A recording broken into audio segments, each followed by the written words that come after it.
Hi. I just played a 60-minute game against Mitchell Burke online.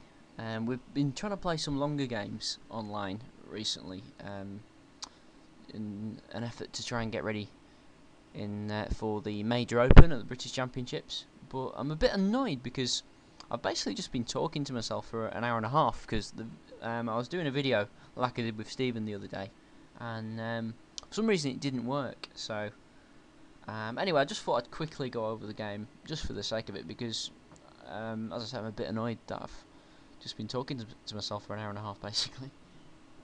Anyway, I was white and Mitchell was black, so I kicked off with e4, and Mitchell played e5, knight f3, knight c6, and Mitchell actually plays the Scotch Gambit as white, and I've been playing that a bit recently, and I thought, well, shall I play it against him because he will know it pretty well. But then I thought, well, the whole point of playing these games is to test out our best openings that we're going to be playing in the Major Open. So I figured, what the hell, give it a test out. So obviously he takes, and the main move obviously is knight takes d4, which is a perfectly playable move. But I've been playing this other move, which is bishop c4, which is the Scotch Gambit. And there's various replies. I mean, you can play. The main move is maybe the two knights defense, which is probably an equally good move as to what Mitchell played. Then there's other lines like bishop b4, which isn't such a good move. Well, I mean, it's fine, I'm sure, but it's not. I've just deleted the game. It's not the main continuation. If I just did something there, so I just need to paste the game again.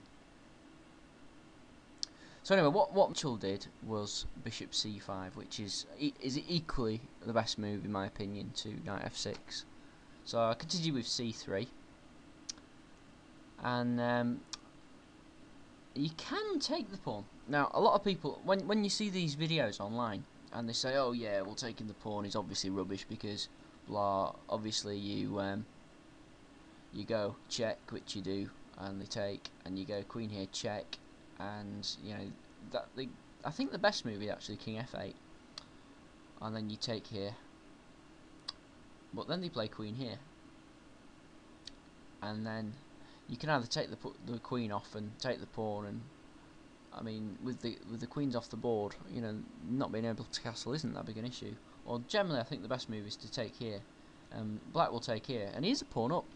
And I've had quite a few of these games, and they're I think white is better, but it's not as easy as they make out. There's a lot of play in it. I mean, if we look at the stats, I never actually looked at the stats here. It'd probably say like 90% for white or something, but I wouldn't be surprised if there's some.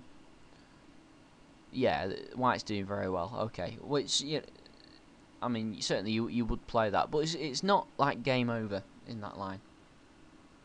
But anyway, obviously Mitchell doesn't play that. He plays knight f6, to which I took on d4, and he goes bishop b4 check. Now the main move is knight c3, but I actually learnt this opening off the Lev Albert books, the chess openings for white books, which I know they've got a bit of a reputation of having some mistakes in, but they're quite nicely set out. And I think on this line, they're not too bad. So I played their recommended move, which is bishop d2, and Mitchell takes on d2, and I take with a knight, and then he plays d5.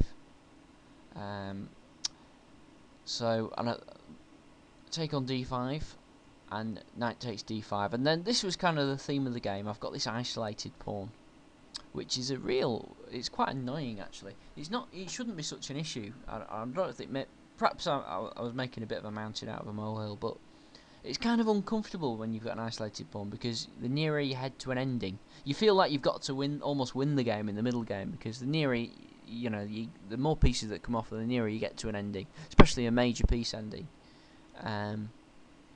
You're always going to have this weakness, which could be terminal. Now, there's there's a couple of moves here. I mean, I actually played Queen B3, and that's the move that was first recommended by the Lev Albert books when they first published. But then they published a revised edition where they actually recommended kingside castling above Queen B3. But I must admit, I haven't actually looked at kingside castling, so I just played the Queen B3 move. Then Mitchell played knight C E7. I don't think that's the main move. Let's just have a look. Look on the database. Yeah, okay, well, it's been played quite a lot. This position's been reached a few hundred times, apparently. And it scores 47%, so slightly better for white. Timon and Miles seem to like to play this for black. Okay.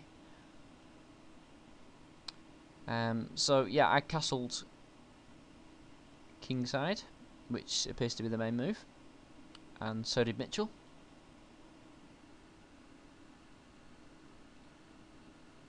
And then I played rook f to e1. And yeah, this has still been played a few hundred times. And Mitchell plays c6. I didn't realise we were this deep into theory, actually. I thought perhaps we'd reached the unique position by now. I couldn't remember so much after d5. So now I played rook a to d1, which isn't actually the best. But apparently a4 is one of the main moves, and rook d2 to e4. I did consider d2 to e4, but I actually played rook a to d1 because I was a bit worried about the d pawn. Actually, I figured perhaps it might need sort of overprotecting a bit. So Mitchell now plays queen b6, which again has been played before, but by a 35 player. So I think we can discount the database now. Okay, so I thought about this for a while, and let's just have a look what Fritz thinks of the position. Yeah, I reckon there may be a slight advantage to white. I was kind of thinking maybe a slight advantage to black with the isolated pawn, but maybe I was giving that too much credence. So I just played rook e5, which I'm sure it won't recommend. So yeah, well, it doesn't seem to mind. Then Mitchell played bishop g4, which I didn't really see the point in that actually, because I just play rook e1 and it's kind of like, what's the bishop doing? Mitchell took off on b3. He took back with the bishop, and Mitchell goes bishop takes f3, which again I was a bit surprised at actually. Knight takes f3, and then Mitchell goes knight g6, and actually this was a little bit awkward. I did think for quite a while here whether to go back to e4 or e2, because if I go back to e2 I get hit by knight to f4, and then, you know, I'd like, if I go, I mean obviously I can't go straight back to e5 then because this knight fork. So I actually went back to e4. Mitchell played rook a to d8. So it's whether I can hang on to this isolated pawn. And I was thinking during the game that black was slightly better, but Fritz seems to like white's position a little bit. Well, it's fairly equal. I think maybe black is slightly better just due to the isolated pawn. I don't agree with the computer here. But it's hard for him to come up with like a winning plan. You know, so I did play g3. It's kind of like a waiting move. It's like, you know, what are you doing? You know, are you really going to double the rooks on the d file and let me play knight e5? So he goes back to f6, and one of the benefits of playing g3 as well, it covers the f4 square, which was kind of an annoying move for the knight after rook e2. So now I can play that without that problem. And he does go rook d6, so I thought, oh, is he going to double the rooks on the d file? Because if he did, I was going to play knight e5, and I thought that would sort of answer that. And I also played h4 because now the knight's on f6, I can't actually play h5. But if the knight wasn't there when it wasn't before, I was actually wondering about playing h5 as well to kick this knight away. Because this knight is actually quite short squares. Rook d8, so he's given up on his doubling up on the d file. And I played king f1 because I figured if there is an exchange on e5, I was planning to play knight e5 fairly soon. He would have 3 against 2 on the queen side, and it'd be nice to get the king a bit nearer to get over there. So, and then he plays rook d to e8, and I was wondering whether I should play knight e5 now, and yeah, it's saying a big advantage to white, well, about a pawn advantage. Yes, it's really like it. I should have played knight e5, damn it.